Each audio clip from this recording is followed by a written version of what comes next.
അക്വാപ്ലേനിംഗ്. ഏതൊരു വിദഗ്ധനായ ഡ്രൈവർക്കും വാഹനത്തിന്റെ നിയന്ത്രണം നഷ്ടമാകുന്ന അപകടകരമായ പ്രതിഭാസത്തിനെയാണ് ഹൈഡ്രോപ്ലെയിനിംഗ് അഥവാ അക്വാപ്ലെയിനിംഗ് എന്ന് അറിയപ്പെടുന്നത്. മഴക്കാല ഡ്രൈവിംഗിലെ പ്രധാന വില്ലനും ഹൈഡ്രോപ്ലെയിനിംഗ് ആണ്. നിരത്തുകളിൽ വാഹനത്തിന്റെ മുന്നോട്ടുള്ള കുതിപ്പും ബ്രേക്കിങ്ങും സ്റ്റിയറിംഗും എല്ലാം വാഹനത്തിന്റെ യാന്ത്രികമായ ഭാഗങ്ങളുടെ പ്രവർത്തനം മൂലമാണെങ്കിലും അന്തിമമായി പ്രവർത്തന പഥത്തിലേക്ക് എത്തുന്നത് ടയറും റോഡും തമ്മിലുള്ള ഫ്രിക്ഷൻ മൂലമാണ്.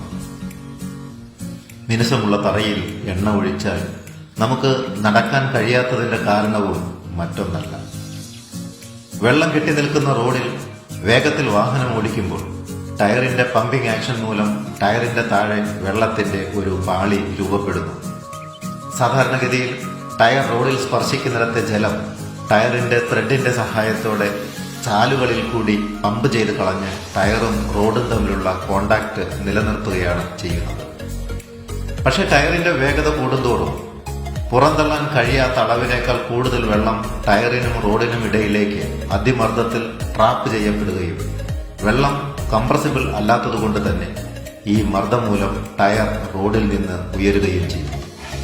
അങ്ങനെ ടയറിന്റെയും റോഡിന്റെയും ബന്ധം വിച്ഛേദിക്കപ്പെടുന്ന അത്യന്തം അപകടകരമായ പ്രതിഭാസമാണ് ഹൈഡ്രോപ്ലെയിനിംഗ് അഥവാ അക്വാപ്ലെയിനിംഗ്. റോഡും ടയറുമായുള്ള സമ്പർക്കം വേർപെടുന്നതോടുകൂടി വാഹനത്തിന്റെ ബ്രേക്കിന്റെയും സ്റ്റിയറിംഗിന്റെയും ആക്സലറേറ്ററിന്റെയും പ്രവർത്തനം പൂർണ്ണമായും സാധ്യമല്ലാതെ വാഹനം തെന്നിമറിയുന്നതിന് ഇത് ഇടയാക്കും. വാഹനത്തിന്റെ വേഗത വർദ്ധിക്കുന്നതോടുകൂടി ഹൈഡ്രോപ്ലെയിനിംഗ് സാധ്യതയും 10 മടങ്ങ് വർദ്ധിക്കുന്നു. മാത്രവുമല്ല, തേയ്മാനം സംഭവിച്ച ടയറിന്റെ സ്പിൽവേയുടെ കനം കുറയുന്നതോടെ പമ്പിംഗ് കപ്പാസിറ്റി കുറയുന്നതും അക്വാപ്ലെയിനിങ്ങിന് സഹായകരമാകും.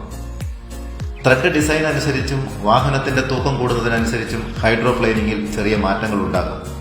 എന്നാൽ ഹൈഡ്രോപ്ലെയിനിങ്ങിന്റെ പ്രധാന ഘടകം വാഹനത്തിന്റെ വേഗത തന്നെയാണെന്ന് മറന്നുകൂടാ. അക്വാപ്ലെയിനിങ്ങിനെ ബാധിക്കുന്ന മറ്റ് ഘടകങ്ങൾ tread design, tyre size, air pressure, വാഹനത്തിന്റെ തൂക്കം, ജലപാളിയുടെ കനം, റോഡ് പ്രതലത്തിന്റെ സ്വഭാവം എന്നിവയാണ്. ഹൈഡ്രോപ്ലെയിനിംഗ് മൂലം വാഹനത്തിന്റെ നിയന്ത്രണം നഷ്ടമായാൽ എന്ത് ചെയ്യണമെന്ന് നോക്കാം. ഹൈഡ്രോപ്ലെയിനിംഗ് മൂലം വാഹനത്തിന്റെ നിയന്ത്രണം നഷ്ടമായാൽ ഡ്രൈവർ ഉടൻ തന്നെ ആക്സലറേറ്ററിൽ നിന്ന് കാൽ പിൻവലിക്കേണ്ടതും സഡൻ ബ്രേക്കിംഗും സ്റ്റിയറിംഗ് വെട്ടിത്തിരിക്കുന്നതും ഒഴിവാക്കേണ്ടതുമാണ്. ജലപാളി പ്രവർത്തനം തടയുന്നതിന് പ്രധാനമായി ശ്രദ്ധിക്കേണ്ട കാര്യങ്ങളിൽ ഏറ്റവും പ്രധാനം വാഹനത്തിന്റെ വേഗത കുറച്ച് വാഹനം ഓടിക്കുക എന്നത് തന്നെയാണ്. പ്രത്യേകിച്ച് മഴക്കാലത്ത് വെള്ളം കെട്ടിക്കിടക്കുകയും ഒഴുകുകയും ചെയ്യുന്ന റോഡുകളിൽ, പ്രത്യേകിച്ച് നല്ല വേഗതയ്ക്ക് സാധ്യതയുള്ള ഹൈവേകളിലെ ചില ഭാഗത്ത് മാത്രമുള്ള വെള്ളക്കെട്ട് അത്യന്തം അപകടകരമാണ്. കൂടാതെ ജലം സ്പിൽവേക്ക് സഹായിക്കുന്ന ത്രെഡ് പാസേജുകൾക്ക് തേയ്മാനം സംഭവിച്ച ടയറുകൾ ഒഴിവാക്കുക തന്നെ വേണം. നനഞ്ഞ റോഡിൽ ക്രൂയിസ് കൺട്രോൾ ചെയ്യുന്നതും ഒഴിവാക്കണം. ശ്രദ്ധയോടെ വാഹനം ഓടിക്കുക. അപകടരഹിതമായ ഒരു നിരത്തുകൾക്കായി നമുക്ക് ഒത്തുചേരാം.